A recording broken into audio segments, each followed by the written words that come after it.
Good afternoon, YouTube. All right, today I'm going to show you one of the best things that happened to fall. I'm going to show you this absolutely stunning cranberry and Brussels sprout salad. It's not like anything you've had, and it's everything you want. All right, let's cook, y'all. We got a family to feed. All right, we're making a salad. Blaine just came in here and had a can of whipped cream. Let's put it on tea cakes.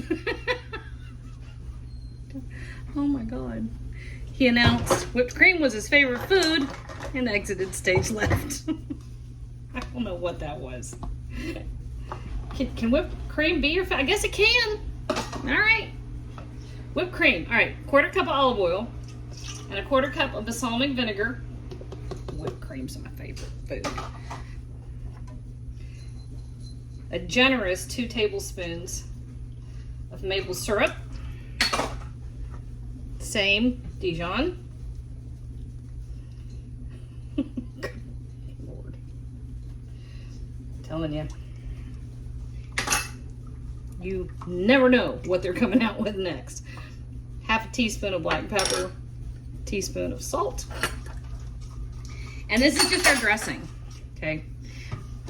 I don't know why I'm sitting there without a whisk doing it when the whisk is literally sitting next to me. All right, now, I have made this with less olive oil and more bacon grease, making it more like a vinaigrette, a bacon-y vinaigrette, but not this time. I don't know why. I just didn't think of it. And I'm sitting here with a 1/4 cup of olive oil, or not olive oil, a 1/4 cup of bacon grease just sitting there staring at me now. All right, what I am doing though is taking most of the peel off of a Granny Smith apple. And I don't like to cut this before I have time to get the rest of the ingredients ready. More specifically, anything with the acid component that will prevent the apple from turning more brown. And even then, it may be kind of brown if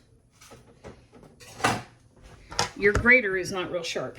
Because what happens is you're bruising the apple instead of grating it. But if you grate it with a nice sharp grater,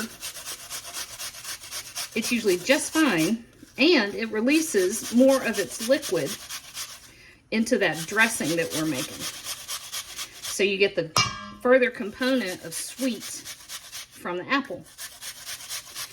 And you don't have to go crazy with it. That's most of your apple. I mean, if you want to go crazy with it, knock yourself out. I don't. That's the part of the apple I give to the chickens. It makes them very happy.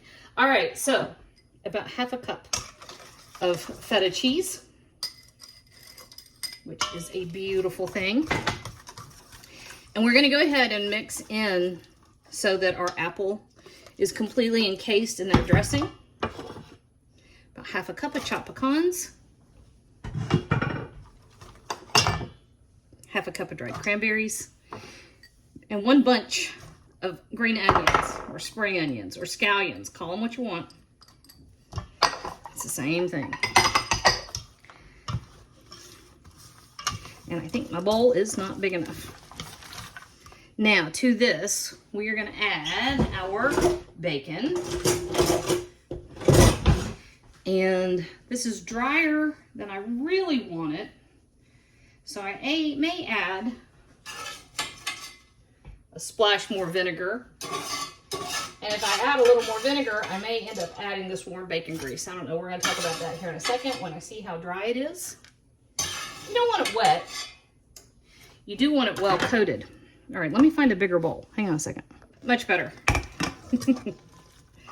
All right, so where is our, there we go. Just going straight in here.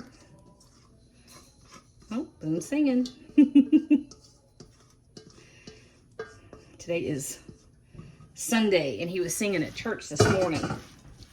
All right, now we have about 1 pound and say it's a pound. It's half of a large package of Brussels. Whoops, don't do that. And all I did was cut the tip off, cut the core off, and then I just ran a knife through them. So I had nice little shreds. Clean up my mess because that drives me nuts. But honestly, if y'all weren't here, I'd probably throw that right back in there. I don't want to hear it. You know you might too. This is not as dry as I expected. But we're going to taste. This is one of the most beautiful fall salads. Oh my gosh.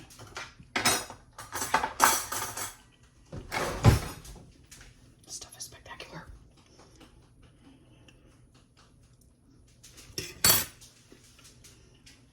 Not just I love bacon grease. That's perfect the way it is. It doesn't need a flipping thing.